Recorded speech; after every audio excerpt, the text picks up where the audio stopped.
in the quiet London suburb of Enfield, where rows of modest brick houses line the streets and the air is filled with the everyday sounds of a working-class neighborhood. An extraordinary series of events began to unfold in the summer of 1977 that would shock the nation and the world. This wasn't the setting for a movie, nor the plot of a fictional horror novel.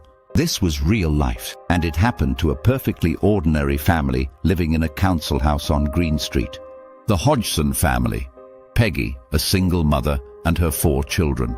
Margaret, Janet, Johnny, and Billy were about to experience something that defied logic, science, and understanding.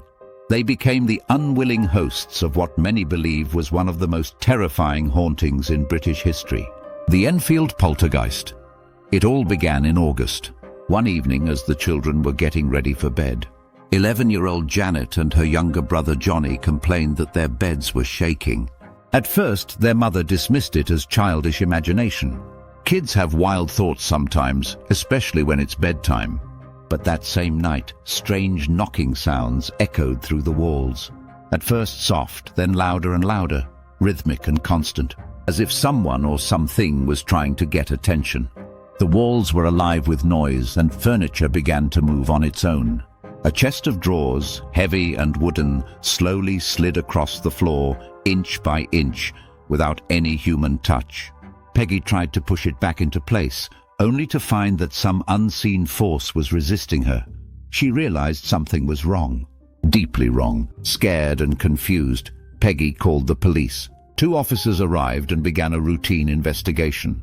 Nothing seemed out of place at first, until one of them, an officer named Carolyn Heaps, witnessed a chair move across the floor with no one near it.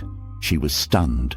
She even made a written statement later saying she could not find any rational explanation for what she had seen. The police could do nothing more, as no crime had technically been committed. But for the Hodgsons, their ordeal was only just beginning. Over the coming days and nights, the strange occurrences escalated dramatically. Objects flew through the air, beds shook violently, drawers opened and slammed shut, and toys began moving by themselves.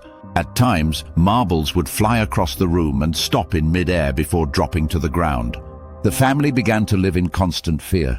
And at the center of it all was young Janet. The activity seemed to follow her, intensify around her. She began to speak in a deep, gruff male voice, a voice that sounded decades older than her. The voice claimed to be a man named Bill Wilkins, who said he had died in the house many years ago. In one recording, the voice said, "I went blind, and then I had a hemorrhage and I died in the chair in the corner downstairs." Later, it was discovered that a man by that name had indeed lived and died in that very house under similar circumstances. What made things even more disturbing was Janet's behavior. She would go into violent trances, during which she was flung from her bed, twisted into unnatural positions, or even levitated several feet above the mattress. Witnesses, including journalists, neighbors, and investigators, reported seeing her rise in the air with their own eyes. In one instance, she was caught in mid-air by a photographer, floating horizontally while asleep. There were hundreds of such events, hundreds of witnesses, and all of it was being documented.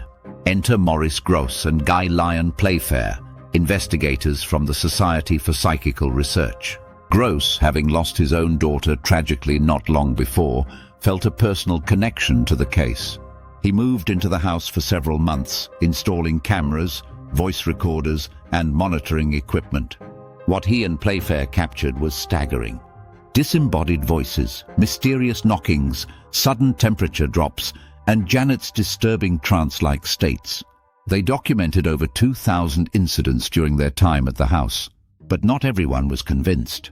Skeptics accused the girls, particularly Janet and Margaret, of faking the events. They argued that the voice could be a trick, ventriloquism perhaps. Some claimed the girls were seeking attention, especially after being caught bending spoons or hiding tape recorders. But Grosse and Playfair insisted that while some incidents may have been staged, the vast majority were genuine.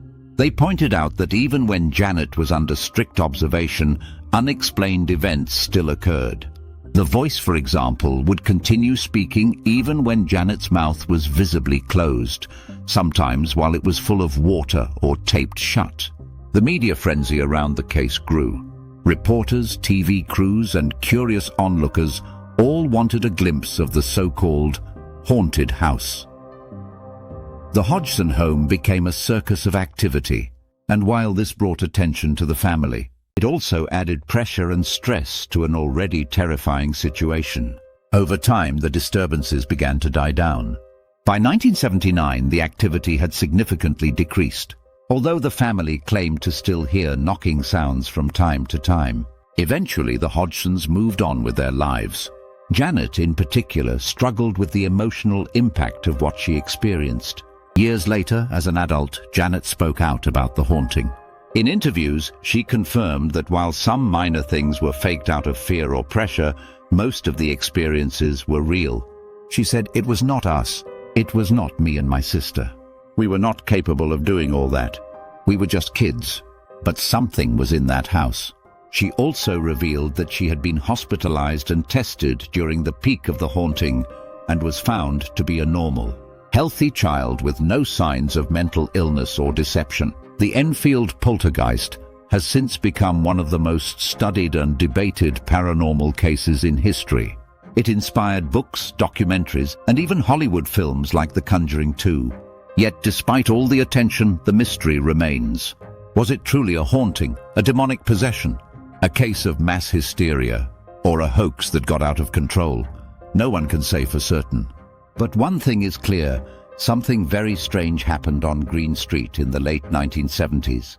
Something that defied logic, frightened even the most skeptical observers, and left a lasting scar on everyone involved. And maybe, just maybe, late at night in that quiet North London neighborhood, when the wind rustles the leaves and the house settles into silence, you might still hear a knock, or the voice of a man long gone, still trying to tell his story from the other side.